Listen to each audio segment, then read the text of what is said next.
가까이 계시도다 그의 사랑 놀랍도다 변함없는 나의 친구 그날이 와 왕는 길에 그의 영광 바라보며 그의 발로 날아들 때 만나보리 나의 친구 사랑하는 나의 친구 늘 가까이 계시도다 그의 사랑 놀랍도다 변함없는 나의 친구.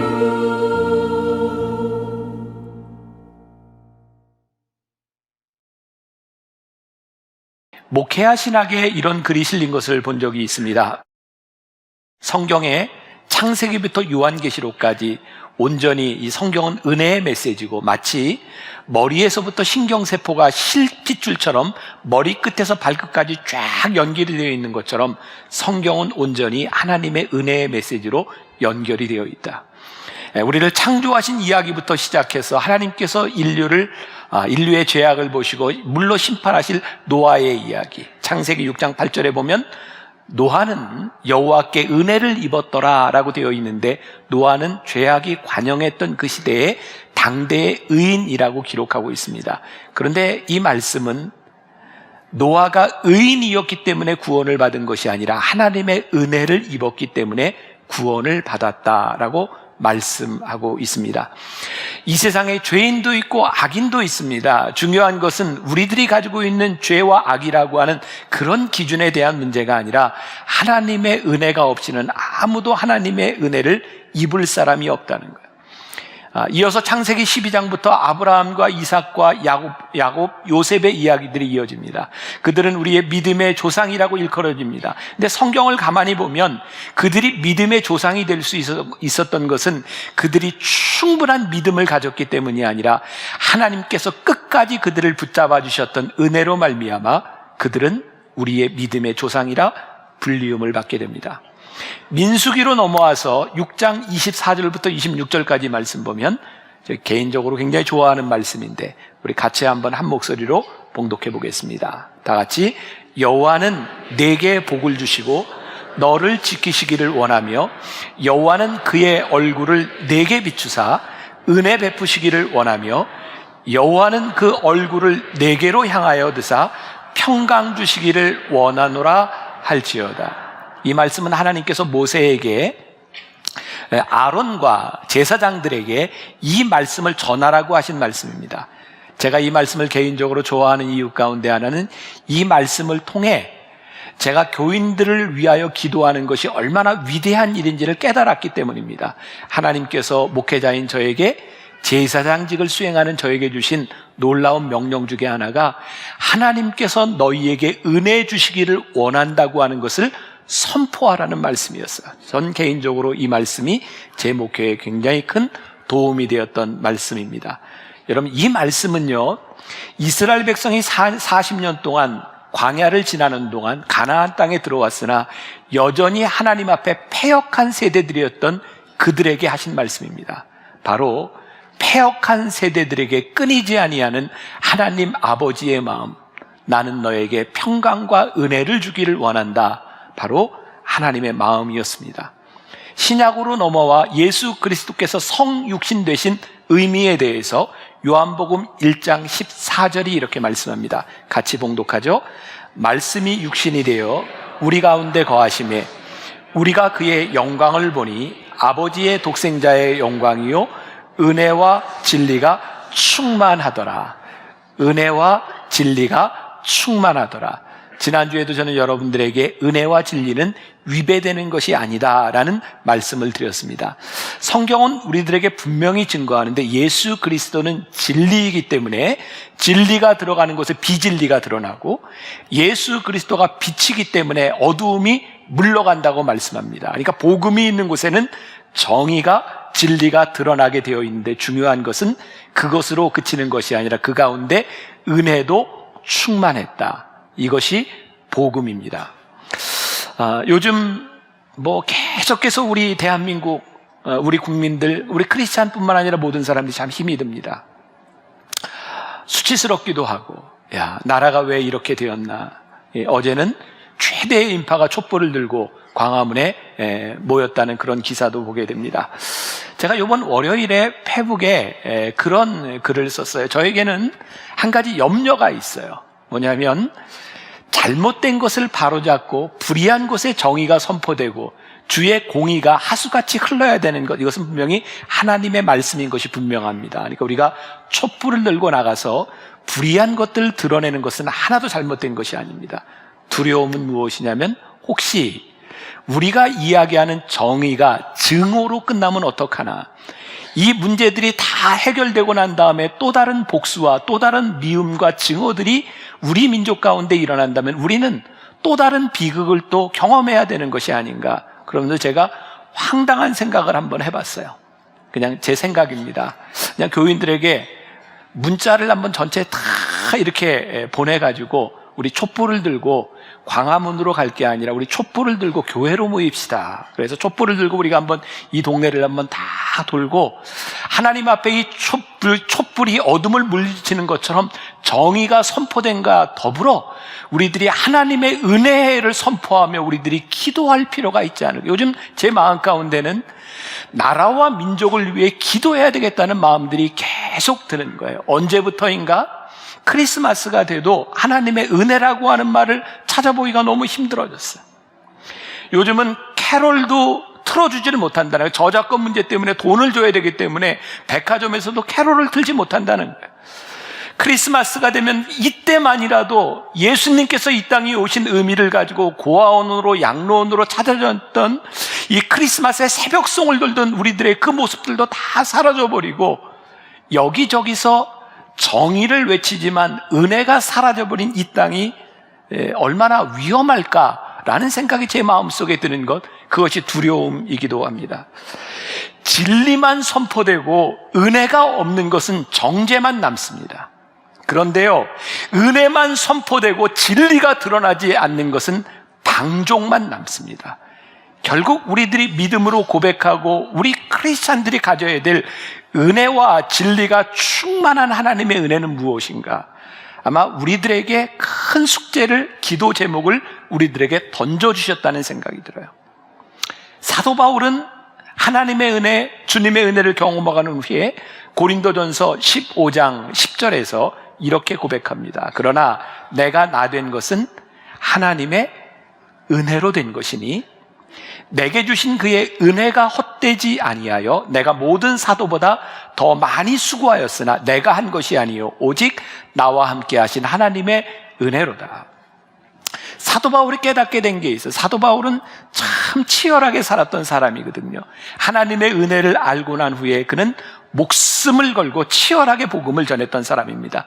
그런데 그의 수고했던 모든 일들을 바라보며 하는 그의 고백이 나의 수고한 모든 것이 하나님의 은혜구나. 그래서 그는 자랑할 게 없다라고 말을 합니다. 지금 여기 예배드리는 우리들 마음 가운데 무언가 섭섭한 마음들이 많이 들어있다면 어쩌면 우리는 은혜를 잃어버리고 사는 사람이 아닌가. 나의 나된 것이 하나님의 은혜로 고백하는 사람은 아마도 보상 심리 때문에 살 것 같지는 않아요. 우리가 하는 일이 하나님의 은혜이기 때문에 은혜에 겨워하는 일이라면 누가 나에게 어떤 보상을 해주든지 그거는 우리들의 큰 문제가 되지 않을지도 몰라요. 은혜로 산다고 하는 것은요, 인생을 쉽게 산다거나 그냥 편하게 그냥 그저 살아도 된다 이런 말이 아닙니다. 사도 바울은요, 하나님의 은혜를 알고 난 후에 참 치열하게 살았는데요, 그 치열함을 하나님의 은혜로 돌렸을 뿐입니다. 몇 주 전 저는 제가 가르치는 감리교 신학대학 대학원생들을 데리고 어떤 교회를 방문하게 되었어요.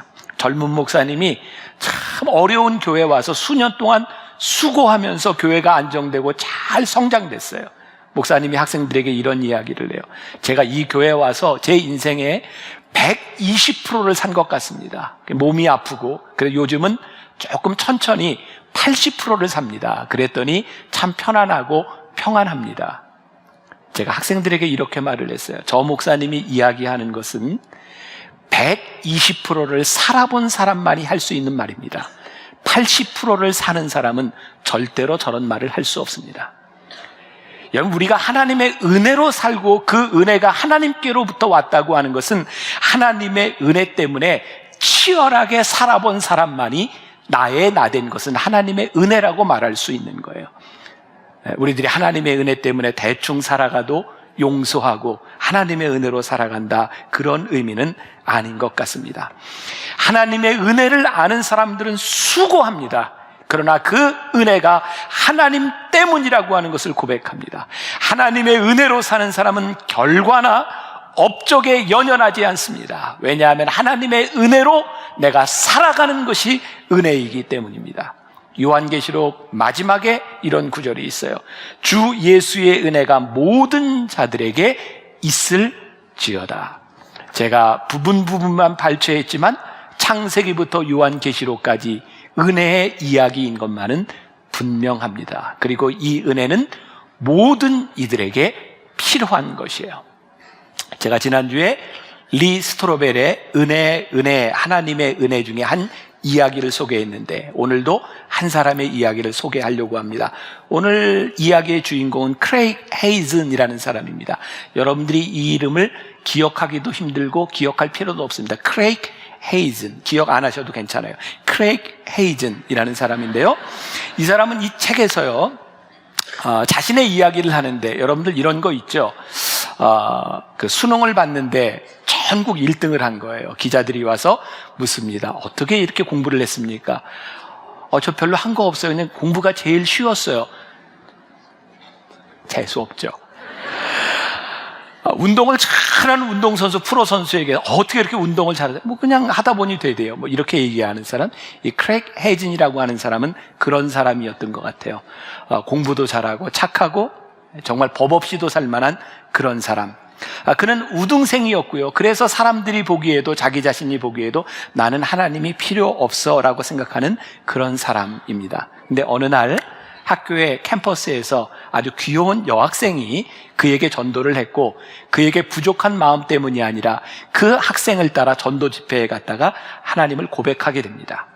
그리고 35년이 지난 어느 날 리 스트로벨과 이 크레이그 헤이즌이 만나서 이야기하는 것이 책에 나와 있는 거예요.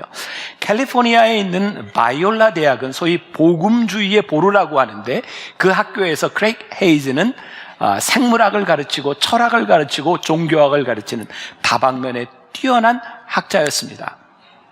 그는 두 가지 문제를 리 스트로벨과 함께 이야기하게 됩니다. 하나는 착한 사람에게 어떻게 은혜가 적용되는지, 진짜 착한 사람에게 은혜가 필요한 거지, 또 하나는 이 세상에는 많은 사람들이 다른 종교를 가지고 살아가는데 그들에게 은혜는 무슨 의미인지, 아마 오늘 우리들이 가지는 질문일지도 몰라요. 저는 이런 생각을 합니다. 착한 사람은요, 교회를 다니지 않고 예수님을 믿지 않아도 착합니다. 나쁜 사람은요, 예수를 믿어도 그렇게 성품이 잘 변하지 않습니다. 예수를 믿어도 못된 건 못됐습니다. 인정하세요? 중요한 것은 은혜는 착하고 못된 것에 대한 문제가 아닙니다. 착한 사람도 못된 사람도 모두에게 필요한 것이 은혜라는 거예요. 헤이즌 박사의 이야기를 요약하면 이런 겁니다. 자비와 긍휼, 모든 종교에게 있습니다. 자비와 긍휼은 뭐예요? 우리의 잘못을 용서해 준다는 거예요. 은혜는 그것을 넘어서는 겁니다. 우리들이 잘못한 것을 그래 용서해 준다, 이것으로 끝나는 것이 아니라 완전한 용서와 더불어 우리들에게 영원한 삶을 선물로 주시는 것, 그것이 은혜인데 우리들이 그것을 누리며 살아가는가. 이 은혜의 메시지는 굿뉴스와 배드뉴스 두 가지가 있습니다. 굿뉴스는 뭐냐면 우리의 노력으로 은혜를 얻을 수 있는 것은 아니지만 누구든지 원하면 하나님께서 우리들에게 은혜를 선물로 주신다는 게 굿뉴스입니다.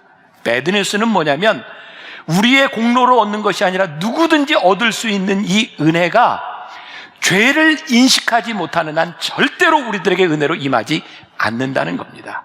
굿뉴스와 배드뉴스가 함께 있습니다.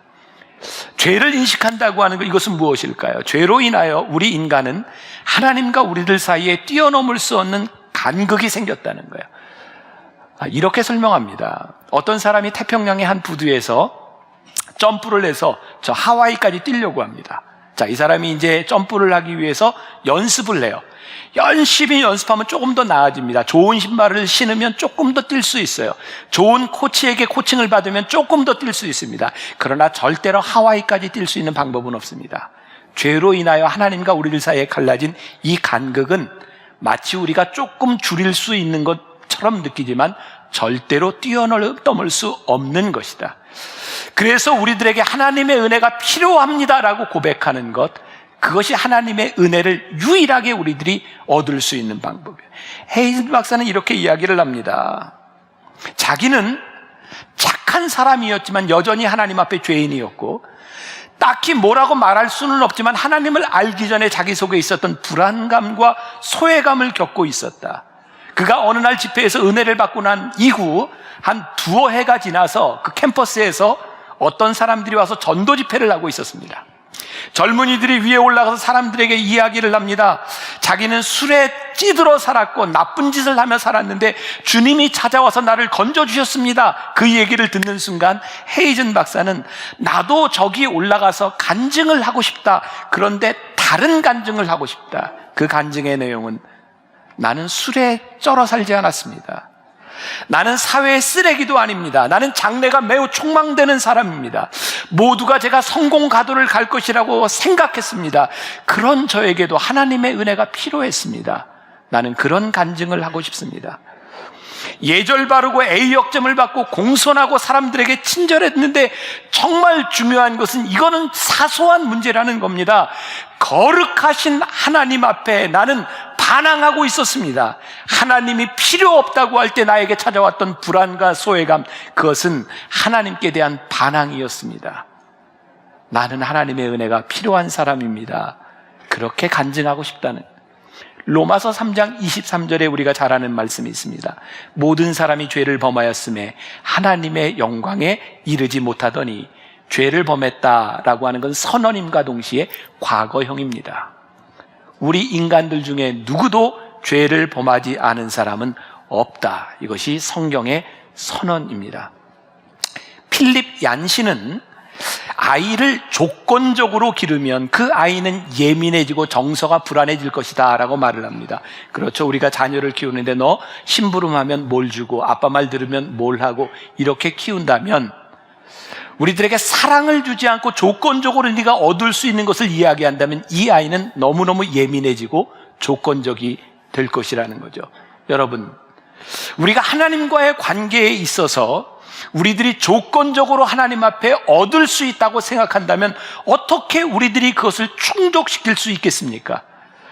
하나님을 믿으며 은혜가 아닌 우리의 행위로 예수를 믿으려 할 때 우리들에게 가시지 않는 불안감과 우리들을 압박하는 것, 그것은 은혜로 살지 않기 때문입니다. 마치 어떤 회사의 상사가 부하 직원에게 너 오늘 할당량을 채우지 못하면 너는 해고야 라고 말을 하는데 그 할당량이 얼마인지 알지 못합니다. 아무리 일을 해도 불안할 수밖에 없는 거죠. 여러분, 이슬람 종교에 대해서 여러분들이 얼마나 아시는지 모르겠어요. 이슬람은 구원을 받기 위해서 5개의 기둥이 필요하다 그러죠. 그렇습니다. 제가 설명해 드릴 거예요. 5개의 기둥, 첫 번째는 뭐냐면 샤하다라고 하는 건데, 이것은 고백입니다. 알라가 유일한 신이다, 그리고 무하마드는 유일한 예언자다라고 고백하는 게 첫 번째 기둥이에요. 두 번째, 하루에 5번씩 기도해야 되는 거 아시죠? 메카를 향해 하루에 5번씩 기도해야 구원받습니다. 세 번째, 그들 수입의 2.5%를 모스크나 이슬람 자선단체에 기부해야 구원받습니다. 이 3가지로 끝나는 게 아니에요. 네 번째, 무슬림들은 음력 9월이 되면 30일 동안 동틀 때부터 해가 질 때까지 금식해야 됩니다. 라마단을 지켜야 합니다. 5번째, 신체적, 재정적 여건이 허락하는 한 적어도 평생에 한 번 무하마드의 출생적인 메카로 성지순례를 해야 합니다. 이 5가지를 충족해야 됩니다. 근데 이것만 가지고 되는 게 아니에요. 이거를 알 수가 없어요. 그래서 그들은 어떤 사람에게 천사가 있어서 오른쪽 천사는 선행을 기록하고 왼쪽 천사는 악행을 기록하는데 선행보다 악행이 많아야 천국에 간다고 하는 건데, 근데 그것도 불확실해요. 알라가 어떻게 하느냐에 따라, 알라의 뜻에 따라 달라지는 겁니다. 유일하게 구원받는 두 가지가 있다고 이야기를 하죠. 첫 번째는 뭐냐면 순례 중에, 성지 순례 중에 메카에서 죽으면 구원받는다. 여러분 참 이해할 수 없는 수백만의 사람들이 매년 성지 순례 갔다가 수백 명이 밟혀 죽는데도 가는 이유가 거기서 순례하다 죽으면 구원받는다고요. 두 번째, 지하드입니다. 전쟁을 하다가 성스러운 전투에서 전사하면 구원받는다. 그래서 과격한 이슬람 단체들이 테러를 할 수 있는 중요한 근거 중에 하나입니다.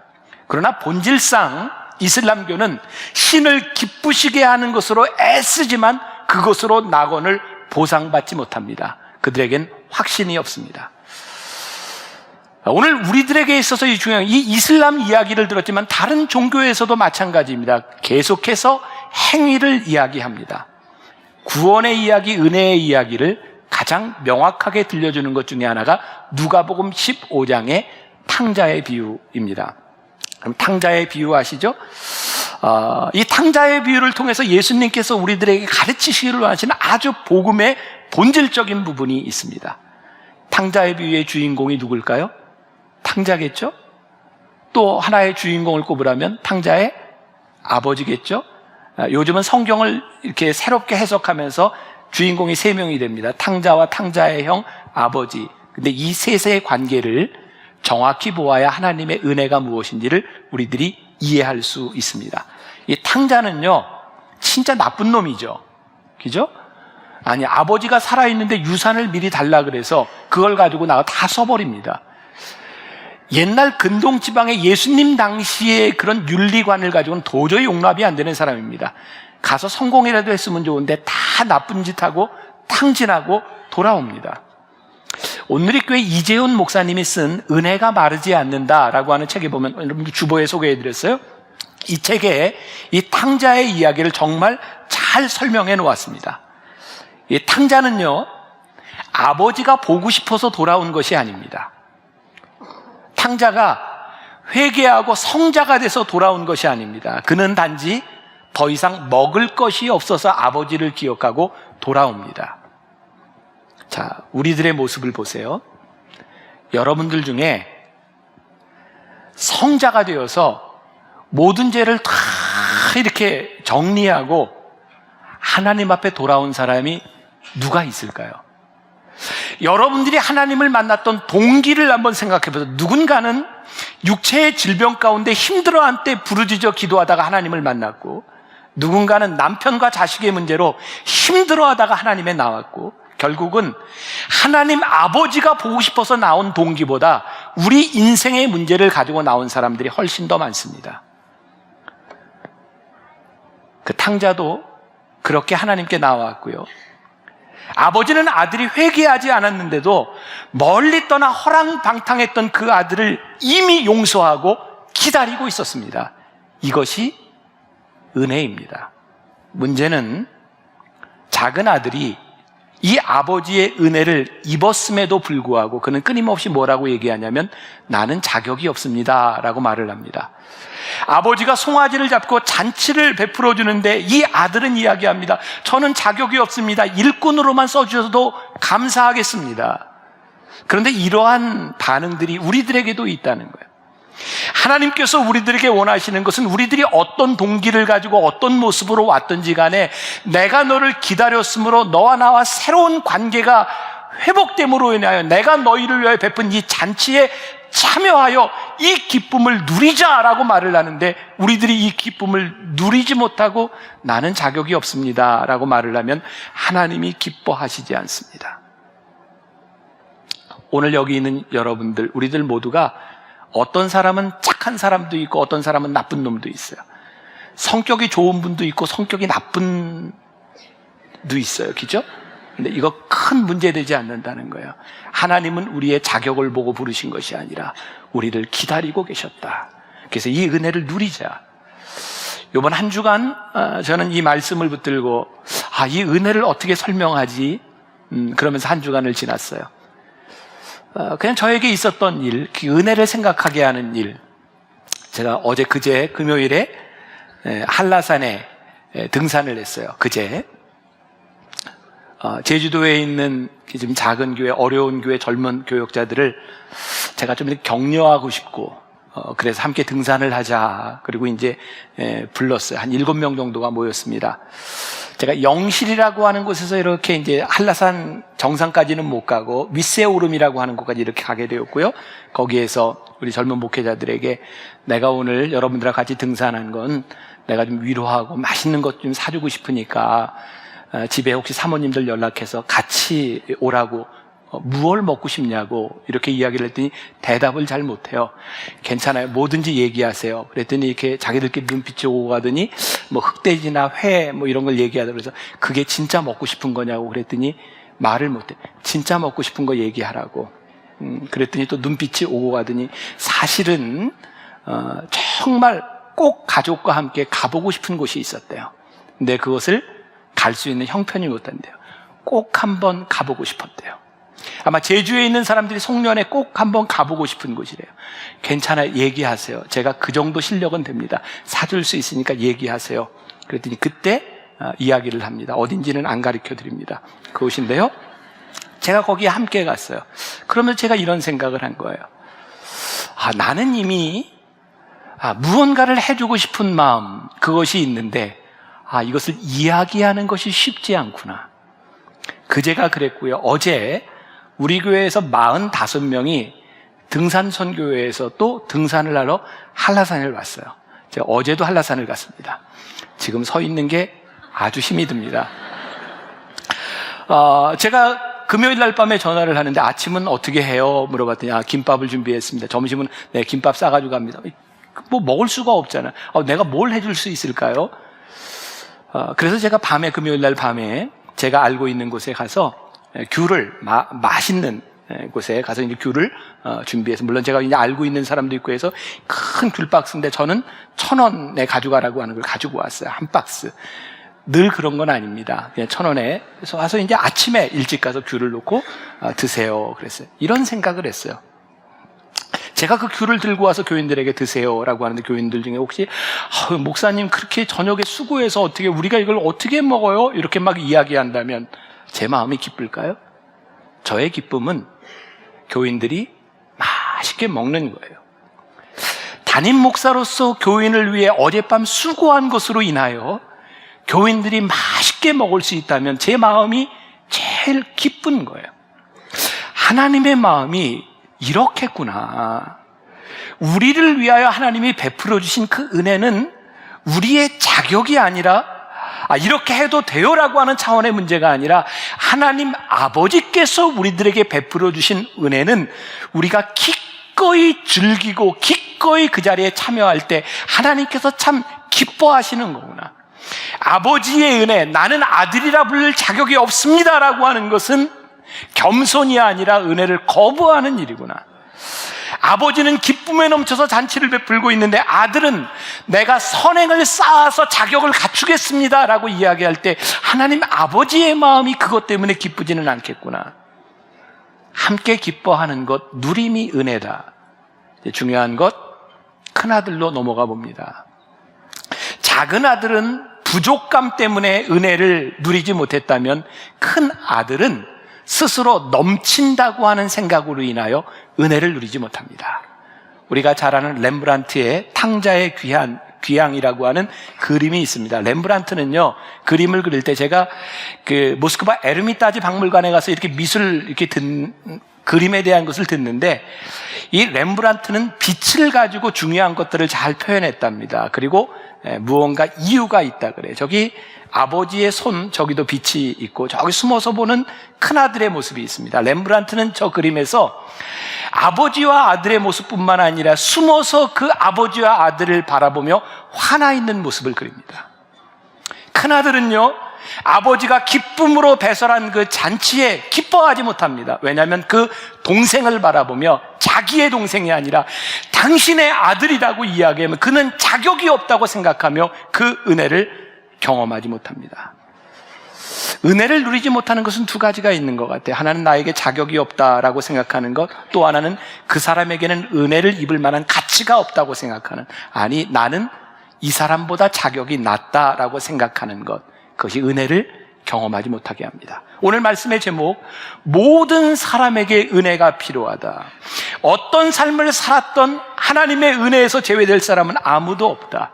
그리고 하나님께서 베풀어 주신 그 은혜는 우리들이 기꺼이 기쁨으로 참여하며 누리는 것이 하나님의 은혜다. 그래서 은혜를 이야기할 때 전적인 하나님의 은혜로구나. 여러분, 참 흥미로운 건 불교에도 탕자의 비유와 비슷한 이야기가 있답니다.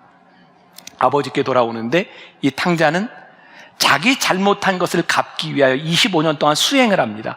죄송합니다. 25년 동안 똥을 치우는 수행을 해야 그가 비로소 자격을 갖춥니다. C.S. 루이스는 이렇게 말을 합니다. 하나님의 은혜를 구하지 않는 것은 교만이다. 우리들이 무언가로 하나님의 은혜를 대신할 수 있는 것, 그것은 교만이다. 은혜가 나에게 선물이듯이 누군가에게도 은혜가 선물이 될 때 은혜는 흘러가기 시작합니다. 다른 종교와 세상에서는 네가 무엇을 해라 이렇게 이야기하는데, 우리 하나님은 우리들에게 내가 너를 위하여 모든 것을 이루었다, 너희들이 은혜에 참여하라고 말을 합니다. 세상은요, 너희들이 보상을 받기 위하여 보험을 들어라, 인슈어런스를 이야기하는데, 우리가 믿는 하나님은 어슈어런스예요. 우리를 위하여 아직 죄인 되었을 때 우리를 위하여 죽으심으로 우리에 대한 하나님의 사랑을 이미 확증하셨다고 말씀하고 있어요. 전 놀라운 진리이거든요. 오늘 예배에 참석하는 우리가 어떤 동기로 어떤 모습으로 왔는지 모르지만 오늘 우리는 자격으로 있는 것이 아니라 우리에게 은혜를 베풀어 주시기를 원하시는 하나님의 마음으로 인하여 우리들 모두는 이 자리에 나와 있어요. 제가 지난주에 그런 얘기했죠. 전 제일 기분 좋을 때 누군가 어떤 교인들이 우리 교회를 방문한 사람들이 예배를 드리고 가면서 만나교회 교인들은 참 행복해 보여요. 어쩌면 저렇게 표정이 밝아요. 은혜 가운데 은혜의 잔치에 참여하는 우리들의 모습이어야 된다고 생각해요. 기뻐하십시오. 즐거워하십시오. 하나님의 은혜를 누리십시오. 그리고 이 은혜가 누군가에게도 필요하기 때문에 흘러 넘치도록 하십시오. 오늘 제가 월드 휴먼 브릿지, 전 정말 하나님의 은혜라고 생각하거든요. 제가 이름을 지을 때 이 브릿지라고 하는 이름, 제가 담임 목사가 되면서 제일 많이 쓴 게 브릿지예요. 월드 휴먼 브릿지, 세상과 교회를 연결시키는 하나님의 은혜의 다리, BTD, 브릿지 트레스디아스, 하나님과 우리들을 연결시키는 은혜의 다리. 와, 이게 정말 기가 막힌 이름이구나. 제가 정말 깜짝깜짝 놀라요. 제가 한 일인데 이건 정말 어떻게 그렇게 이름을 지어, 정말 이게 하나님의 은혜구나. 이게 자랑 아니죠? 하나님의 은혜. 여러분들 한 주 동안 여러분들이 이 말씀 복음 붙들고 고민해야 될 것이 있어요. 나에게 하나님이 베풀어진 이 은혜 가운데 나는 어떻게 은혜의 통로가 될 것인가? 누군가에게 필요한 하나님의 은혜를 여러분들이 알아야, 모두에게 필요한 은혜를 알아야 우리가 은혜의 통로가 됩니다. 이번 한 주간 우리를 부르신 하나님의 은혜 때문에 여러분들이 은혜의 통로가 될 수 있기를 주님의 이름으로 간절히 축원합니다.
주